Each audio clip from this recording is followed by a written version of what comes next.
You guys have to go. Okay. Yes. Have fun with your band stuff. So the homework is in your packet, and fingers crossed that technology cooperates and okay. Oh, please leave it on your desk and I'll grab it at the end. Thank you.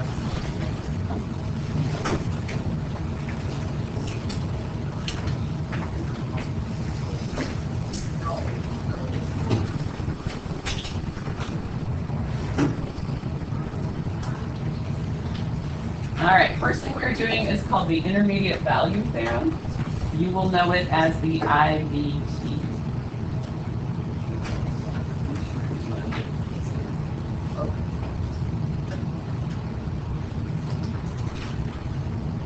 So I'm going to give you the full definition of it first, and then I'll explain what all of it means, okay? Because it looks interesting while we start. So, if f of x is a continuous function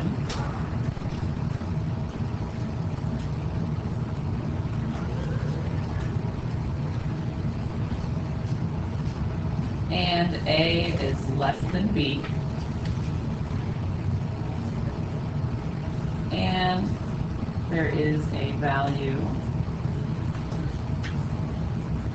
n such that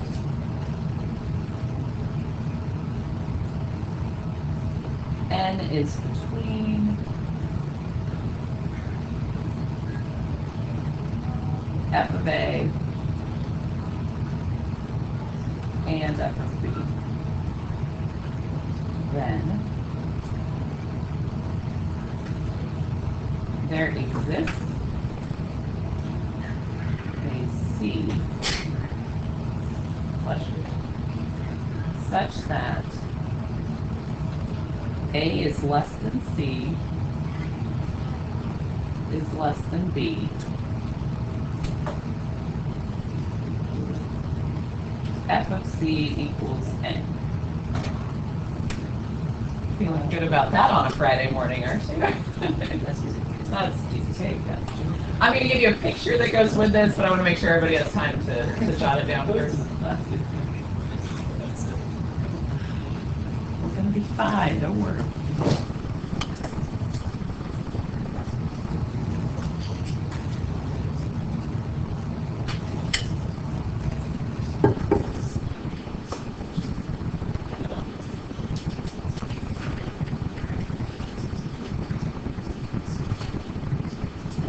Picture is going to help a little, and then I'll help more after that, okay? Don't worry.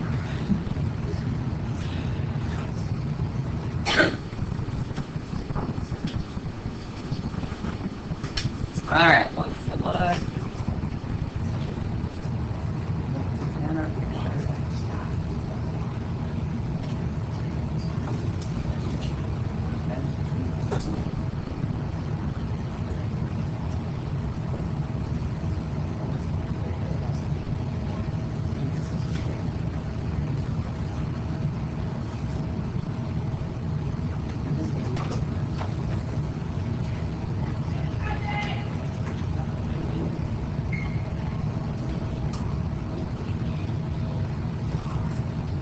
So this A, C, and B, those are just tick marks I'm showing you where they are on the x-axis, and then these are the points that correspond to those, okay?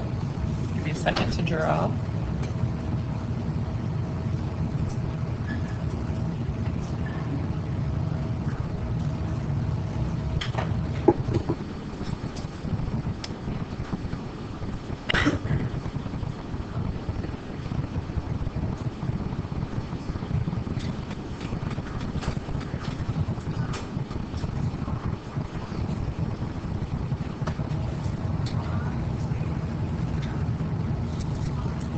On this end too, sorry guys. There we go.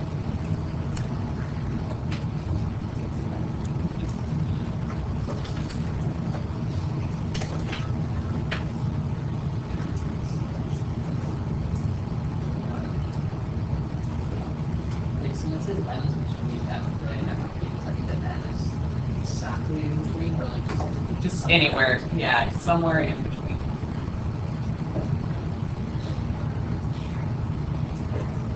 All right. So let's read through this again while talking about the picture. So if f of x is a continuous function, you guys haven't done a lot with continuity yet. Continuous is just no jumps, no gaps, no breaks, anything like that. This is a nice continuous function. Okay, so we have that. Then it says a is less than b. What do you think? On the x-axis here is a less than b. All right, we're good there.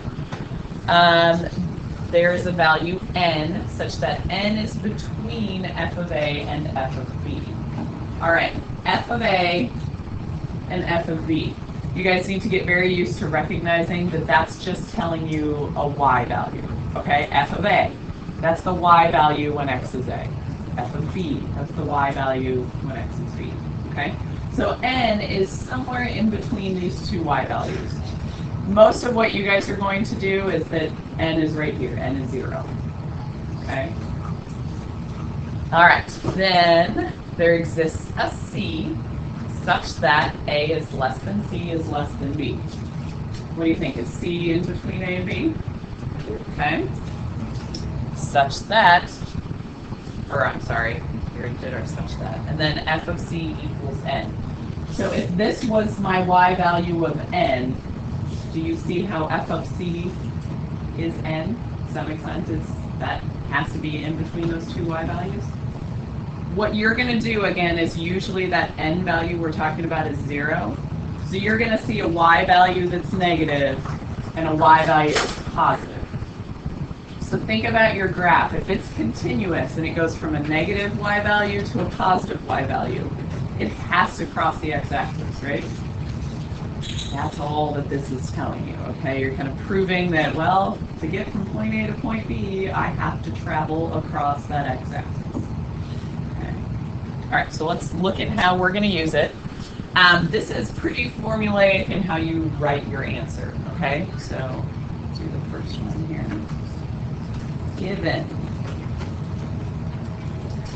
f of x equals x squared plus 2x minus 3, does f of x equal 0 on the interval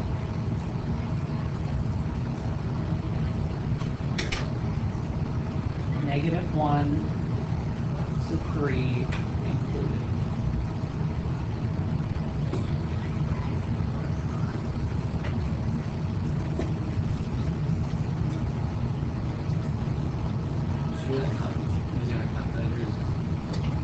No calculator on this. Okay.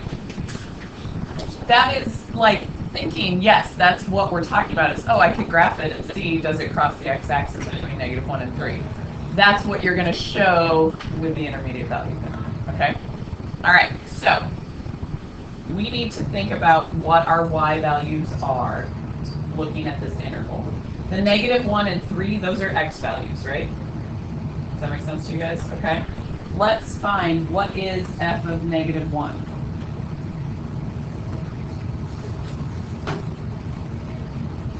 Without a calculator, plug it in. What do you get?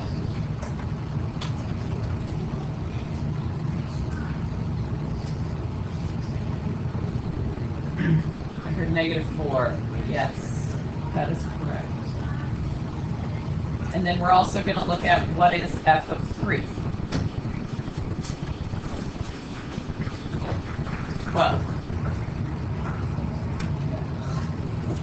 So guys, do you see my x's, I've got a -1 and 3. My y's, I have a -4 and 12. Y values go from negative to positive. So what does that mean has happened? Cross the x-axis, right? And that's what we're looking for. Does it equal 0? Well, it must. Somewhere in here, okay? That's the only way it can go from negative to positive. All right. So the way you answer this, you're going to do 5 bullet points for me. Just do the 5 bullet points. Don't try to turn it into a paragraph or get creative with your own wording. Nope, just do what I give you, okay? So the first one, f of x is a continuous function.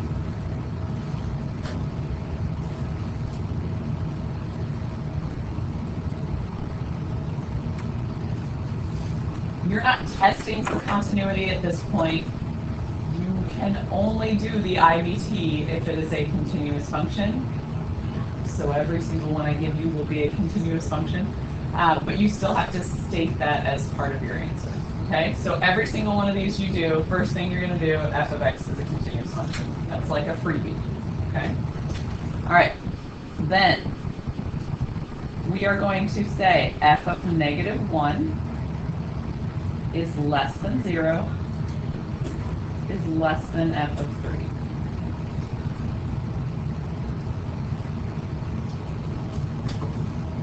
The inequality that you are writing here, this is about your y values. You're telling me I have a negative y value, and then I have a positive y value. So make sure the first one you write is actually the negative number, okay? And the second one you write is actually the positive y value. Make sure your inequality makes sense. Okay. Third dot. So there exists a C.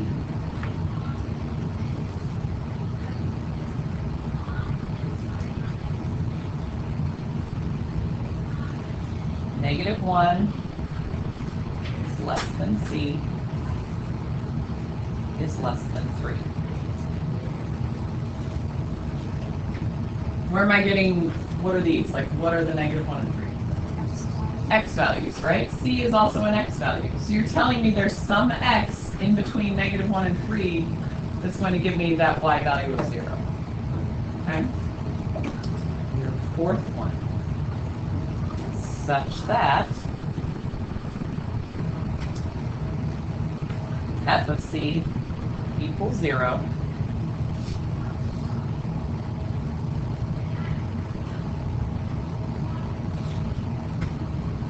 so we're saying there's a y value of 0 somewhere on this interval. Okay.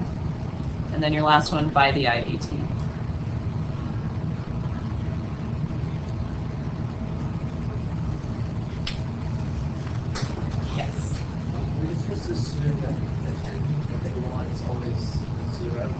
So, not necessarily. It's given to you, like right here, this is the n that they're talking about. Mm-hmm. Almost all of the ones you're going to do are 0. Okay, but if it said like f of x equals like -1, then we would have to solve for whatever. So the only thing that would change there, -1 still falls in between these two, right? So the only thing that would be different is this would be a -1 instead of 0, and this would be a -1 instead of 0. Okay. Yes. I'm not going to give you any that don't work. Okay. So I will give you ones that work. All right. So if you look at it, do you guys notice this, this, and this? Oh, I lied. Let me email or erase. Wow. It's a long first week, guys. That, no. There we go. Okay. Those three are going to be pretty much identical in every single one. Okay? Search for your partial credit if you need to, or you truly understand what's happening. And then you just, one statement is about the y values, and one statement is about the x values on this interval. Okay? Mm-hmm. So what's the necessity of this one? So when you get into calculus, a lot of the free response type questions are proofs like this, where you have to go through, you have to state, it seems obvious, but you have to state it's a function. You have to format it with these inequalities. So you get to start practicing that now. Yes. This is the order. Yes. Yep. So this one, we never actually define student. We just have to state that we just define if there is a value that would make whatever 0. Yes. Yeah. Right. Yep. All right. Let's try another one.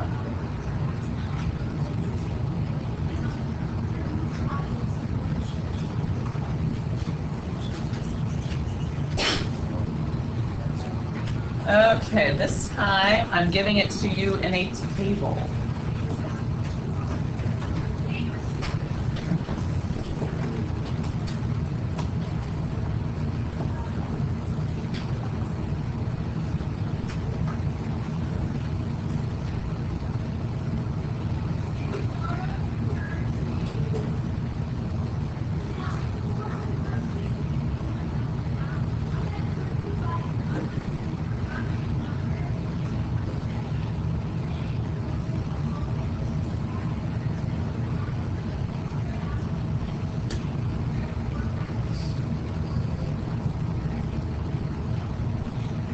does f of x equal 0 on the interval -3 to 1, given f of x is a continuous function?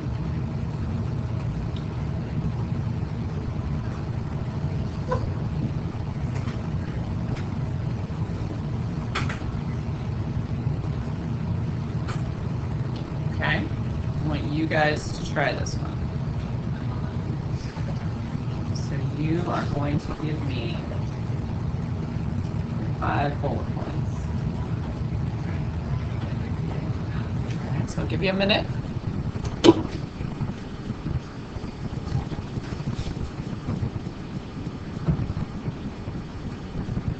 Think about your inequalities. Make sure they make sense.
Everybody should get that first bullet point right.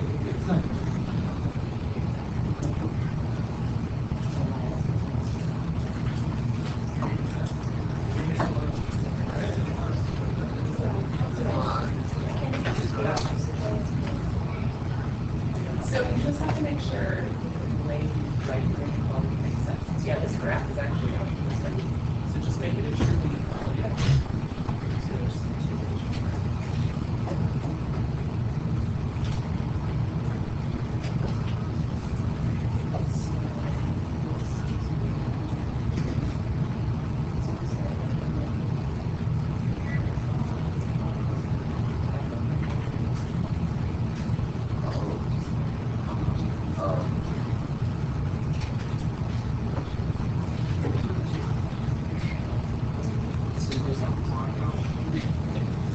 Like, either just switch tables.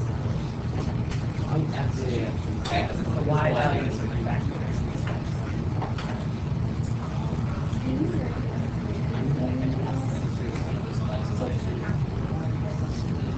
Just has to be true. Yeah, out of here. Make sure it's never true. Don't tell me that 23 is less than 2.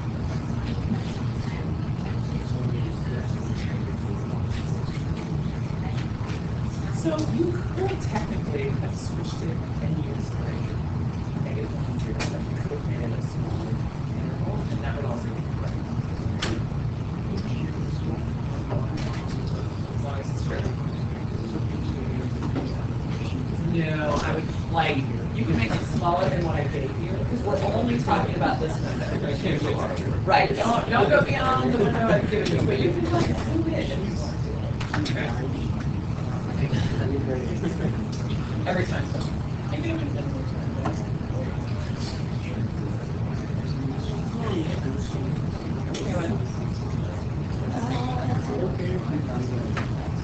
Greater than, yes, yeah. That's what I was talking about, just make sure that's true. Greater than, less than, I don't care as long as it's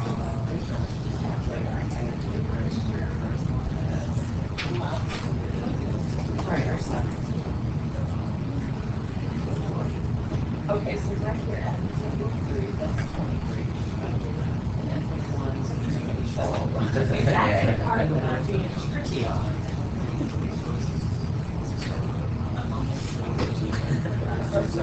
Yes.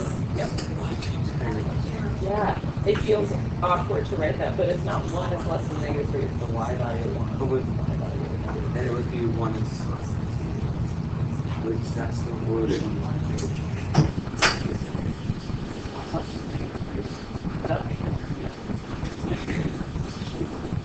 What?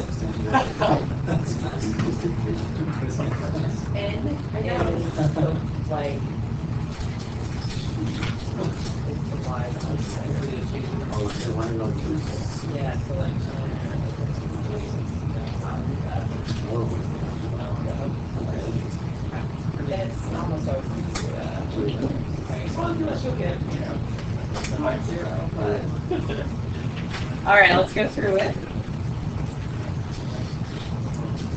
Okay, so did everyone start with f of x is a continuous function? Got the freebie, right?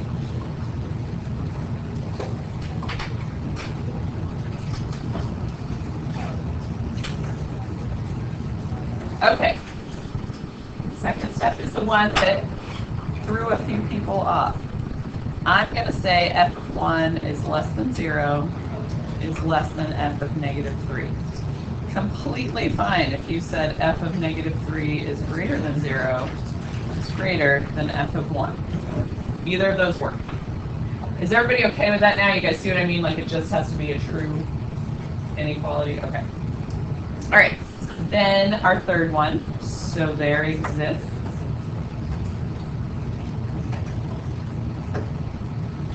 a C. What'd you guys write for your inequality here? 3 plus the C is less than 1.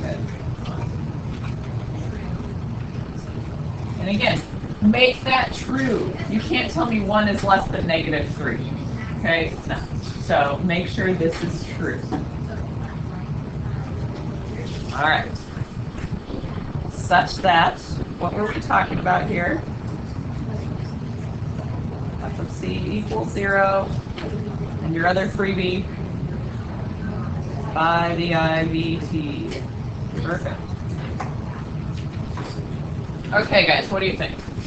Not as bad as it first looked when you were writing the theorem? Okay, good. All right, so let's keep going. All right, you get a picture of a graph now.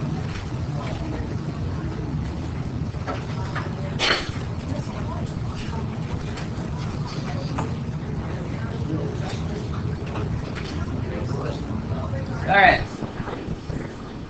Try to copy this down in general shape.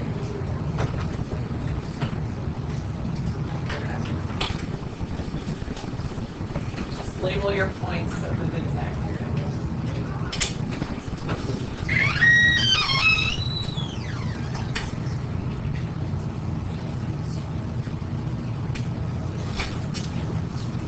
And then over here, this is what we're going to talk about with this graph. We're going to talk about where is it constant, decreasing, increasing, maximum, minimum, and steepest line.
If you've written it already, it's fine, but I'm kind of going to write it again. So we're going to say constant and then name the interval where it's constant. So.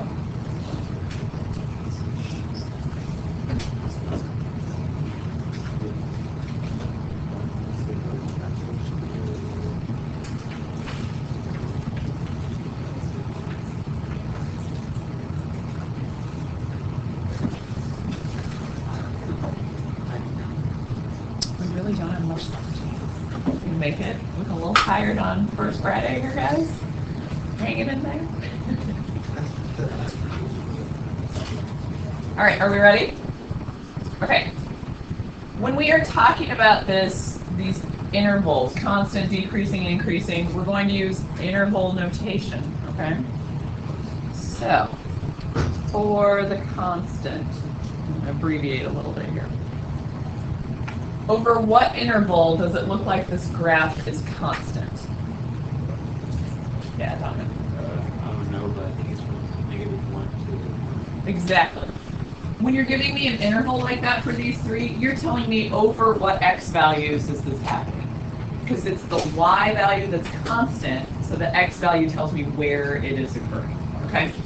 And you don't include the endpoints when you're doing these intervals, so you're just going to say soft brackets -1 to 1. So these three will all be x values. All right, decreasing. Okay, what do you think? There's a few places, a couple of places. Yeah, what do you think? -5. Good. And there's another interval. 5 to. Perfect. So -infinity to -5, and then we say union 5 to infinity.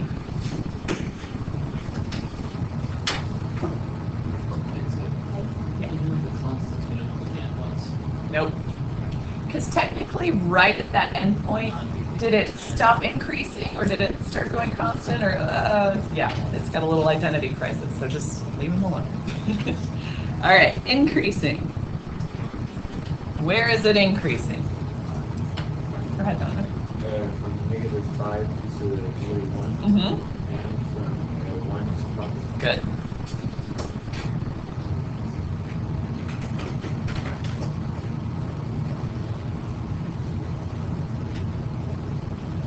So we're okay there, right?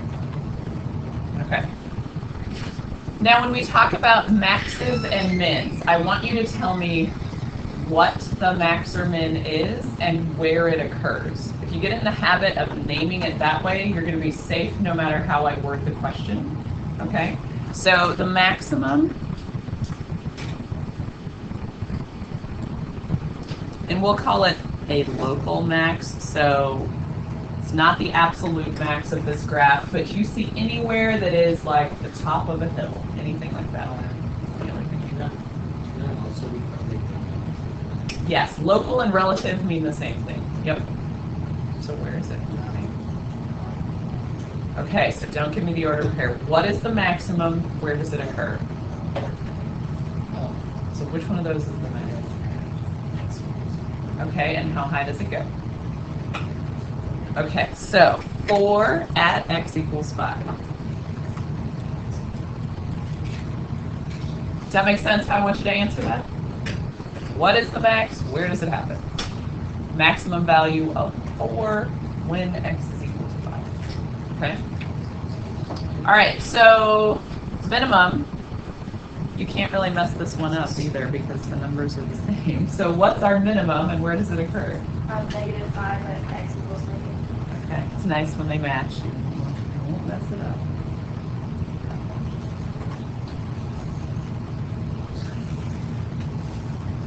Okay. Yeah. Is this a local minimum also? Yes, it is also local or relative. Yep. Okay, and then just a definition. Do you guys know what the secant line is up here? I mean, it's kind of that one weird red line I have drawn on here. It makes it a little obvious. But do you guys remember secant lines from geometry? Okay, this is a secant line. How many times does this line intersect my little curve right in this section? Twice. That's what a secant line does. It intersects your curve 2 times. Yeah, so, and you kind of look in a window, because if I extend this, it's going to run into my graph over here also, right? We're not talking about that. We're talking about like, okay, right in here, how many times does it cross my graph? Okay? When we get into derivatives, that's all the slope of the secant line, all of that stuff, so you have to look in smaller windows.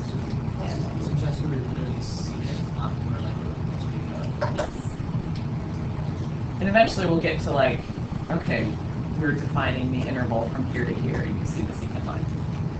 Okay. Yes. So why are you including when the secant line is the exponential? Yeah, you're not. You're just going to look at a window of the graph. Like I am going to only look. Like I'm only looking right there. Okay. Why? Wouldn't it not even hit the underline twice and only hit it once after that? Yeah. So overall, it would hit your curve 3 times. But we're The whole thing, yeah. I thought it was just. okay. Yes. We're not doing With what we're doing, there's no purpose to doing that. Like, I get that you're saying, well, why don't we just end it? That's fine. We call it the secant line, and you're going to talk about tangent line and the slope of a tangent line. If you have a curve that's a polynomial that's up and down, drawing a tangent line, meaning it intersects in one point, it's just at that little section of the graph. It's not covering from negative infinity to infinity. Okay. Are you okay with it? Is that? Oh yeah, I'm just wondering why. Well, because technically then it's not a secant line if you extend it, because secant is only intersected twice. So.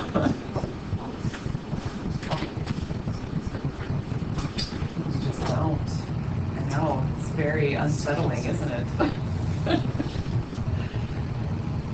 All right, are you ready for me to go away from the secant line that's, causing you to feel like there's some injustice in the world? Yeah, no. Is that like a part of the graph though? It's not part of that. Okay, so clearly not a function if this whole thing is my graph, right? Like if we're including that as a piece. So usually what's going to happen is you'll have some sort of polynomial function that you're looking at, and I'll say, what we're going to do next is what's the slope of the secant line from -4 to 2? So you draw the secant line connecting the -4 and the 2, that's the slope. Okay? The secant line always goes to the curve twice, right? Yes. Exactly twice. Yes. The next slide is going to help you. You'll feel better after the next one, okay? I hope. All right. So what we're going to do is find average rate of change.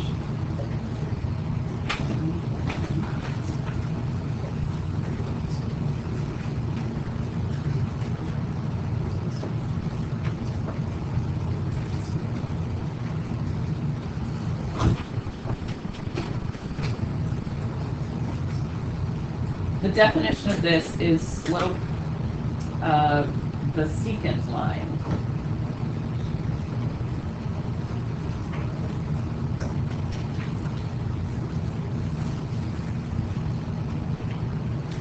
Let me draw a picture for you.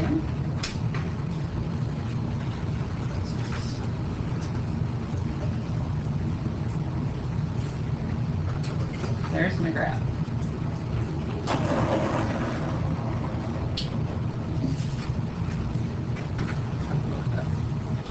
I'm going to put 2 points on it.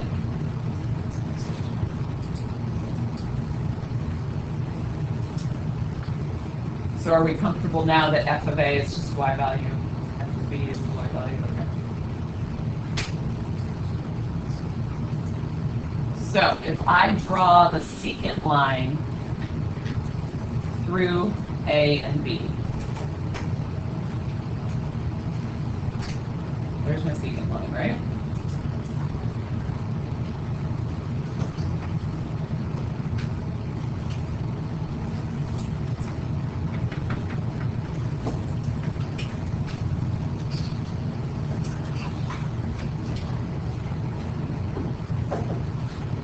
Could you find the slope of that red line? And I'm talking like slope from algebra 1. Okay? Yes. And that is the average rate of change from A to B, is the slope of that secant line. Slope is exactly what it was before, rise over run, change in y over change in x. So for us, our y's, I'm going to do f of b minus f of a over b minus a. That is the slope of the secant line or the average rate of change. In the question, I'm not going to say find the slope of the secant line. I'm going to say find the average rate of change from here to here. Just learning math today. I'm trying. Awesome. Trying. Tried to pop earlier, I'm bored. Ooh, exciting. All right, so let's try one. So let's find the average rate of change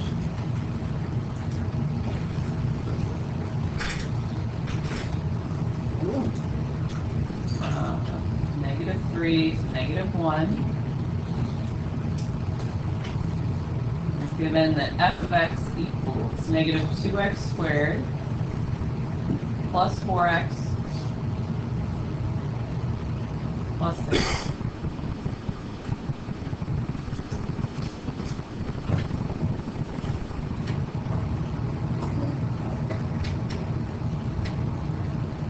So you're finding slope. You know your x values, right? What are your two x values? Okay, good. Could you find your y values? Okay. All right, I'll give you a minute to do that.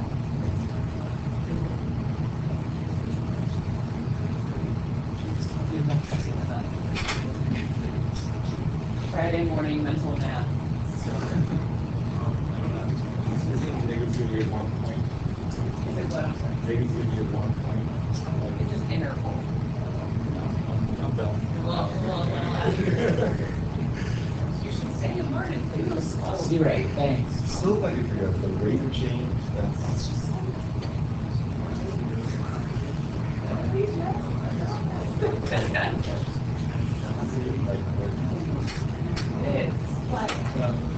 It's something. Something.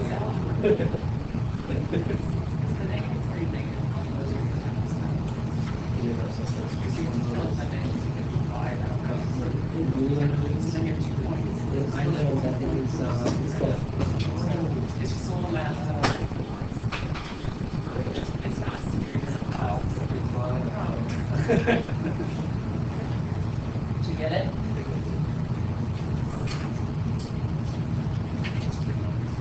Yes. Safety. Okay, not, maybe not so good for that. But yes, I think it's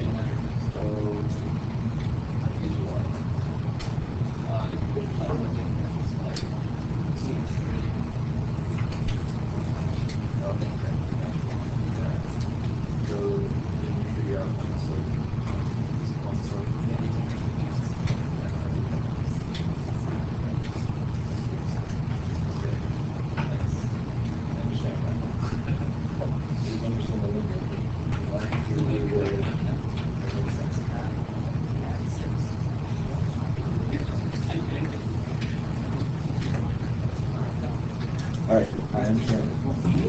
Right? I know the middle of it. Made sense. I was gonna say it's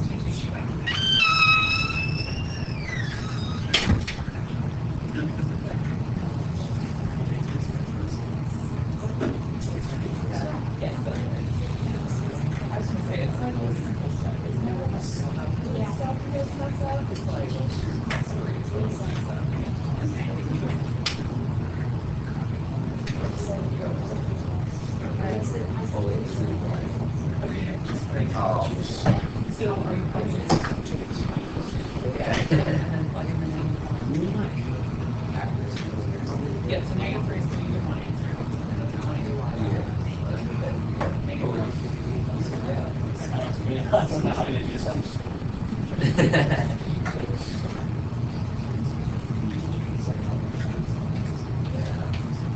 I'm so done.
lot of content.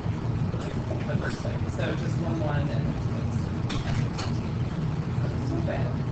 Yeah, I have a question. How do you want us to know our answers? Do you want us to say 12 or? Yeah, you're like, yeah.